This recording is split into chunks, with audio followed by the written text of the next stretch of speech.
Hello guys, कैसे हैं आप सभी। आज हम पढ़ेंगे राजनीतिक परंपराएं, अध्याय 2। राजनीति दर्शन के अंतर्गत राजनीतिक स्वतंत्रता, न्याय, संपत्ति, अधिकार, कानून व सत्ता द्वारा कानून को लागू करने आदि विषयों से संबंधित विषयों पर चिंतन किया गया है। इसी क्रम में हम इस चैप्टर को पढ़ेंगे अलग अलग सिद्धांत के रूप में। सबसे पहले हम पढ़ते हैं उदारवाद। उदारवाद क्या होता है? ठीक है, उदारवाद मतलब खुले विचारों वाला, जिसमें किसी भी व्यक्ति के ऊपर कोई प्रतिबंध ना हो। उदारवाद मुख्यतः यूरोप में हुए सांस्कृतिक पुनर्जागरण, धर्म सुधार आंदोलन, वैज्ञानिक क्रांति व औद्योगिक क्रांति की उपज है। कब? जब जिस टाइम पर यूरोप में वो चल रहा था, सांस्कृतिक पुनर्जागरण चल रहा था, धर्म सुधार आंदोलन चल रहा था, वैज्ञानिक क्रांति व औद्योगिक क्रांति की उपज है ये। यद्यपि उदारवाद शब्द का प्रयोग 19वीं शताब्दी में प्रारंभ में हुआ, स्टार्टिंग में हुआ था, ठीक है, और तथापि एक विचारधारा के रूप में उदारवाद का प्रारंभ कब हुआ था? 16वीं और 17वीं शताब्दी में हुआ था, जब सामंतवादी व्यवस्था जो अपना दम तोड़ रही थी और एक नई राजनीति व्यवस्था पनप रही थी उस टाइम पे। व्यक्तिगत स्वतंत्रता की प्राप्ति और निरंकुश राजसत्ता को चुनौती देने के लिए उदारवाद ने कुछ चीज़ों की मांग करी स्वतंत्रता के लिए, ठीक है। उन्होंने कहा कौन कौन सी स्वतंत्रता मिलनी चाहिए हमें? बौद्धिक, सामाजिक, आर्थिक और सांस्कृतिक और राजनीतिक और आर्थिक स्वतंत्रता हमें मिलनी चाहिए, ऐसा उदारवाद ने कहा। अब उदारवाद एवं उसकी परिभाषा क्या है? उदारवाद का अर्थ हो गया स्वतंत्रता। स्वतंत्रता मतलब जिसमें बाह्य कोई भी प्रतिबंध ना हो, व्यक्ति अपने पूर्ण स्वतंत्रता के साथ अपने विश्वास बनाए रखकर कोई भी कार्य कर सके, ठीक है। आगे है हमारा उदारवाद की विशेषताएं क्या क्या है।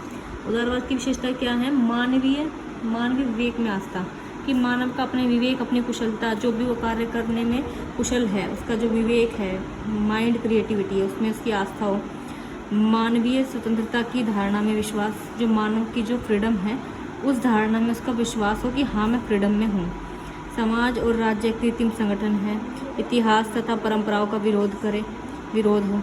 व्यक्ति साध्य है और राज्य जो क्या है? साधन है, कि भाई कोई भी चीज़ के लिए साधन क्या है? राज्य है, और साध्य कौन है करने वाला? उसको व्यक्ति है। धर्मनिरपेक्ष राज्य पर बल, कि कोई भी धर्म का व्यक्ति हो उस पर धर्मनिरपेक्ष राज्य पर बल दिया गया। अब है आगे शासकीय स्वेच्छाचारिता का विरोध और कानून की प्रधानता का प्रतिपादन।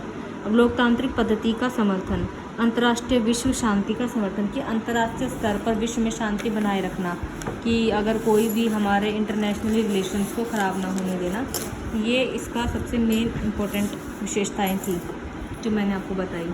आगे है हेलोवेल क्या कहते हैं, आप देखिए। हेलोवेल के अनुसार उदारवाद की विशेषताएं क्या है? हेलोवेल हमारे कहते हैं कि संपूर्ण यानी कि पूरी मानव जाति जो है वो मानवीय व्यक्तित्व और व्यक्तियों की आत्मीय समानता में विश्वास रखें, कि अपने आप की आत्मविश्वास होना चाहिए उसमें, कि हमें समानता है हमारे पास। व्यक्तिगत इच्छा की स्वायत्ता, जो व्यक्तिगत इच्छा है हमारी, पर्सनल हमारी जो कुछ विशेज़ हैं उसकी हमें स्वयं के हम अधिकारी हों। व्यक्ति के विवेक, अच्छाई में विश्वास हो। राज्य की उत्पत्ति व्यक्ति के अधिकारों की सुरक्षा के लिए हुई है, कि राज्य की उत्पत्ति किस लिए हुई है? राज्य की उत्पत्ति नागरिकों के पुनरुत्थान के लिए, उनके उद्धार के लिए हुई है, हमारे उद्धार के लिए हुई है राज्य की उत्पत्ति। व्यक्ति और राज्य का संबंध समझौते पर आधारित मानना, कानून में आस्था होना, न्यूनतम सरकार में विश्वास रखना, मानव जीवन के सभी क्षेत्रों में स्वतंत्रता होना। अगर होप्स हाउस के अनुसार उदारवाद की विशेषताएं क्या है? हमारा एक ये भी हमारे राइटर हैं होप्स हाउस, ये क्या कहते हैं? ये कहते हैं कि नागरिक स्वतंत्रता। उदारवाद की विशेषता बताई कि सबसे पहले तो हमारी नागरिक स्वतंत्रता होनी चाहिए।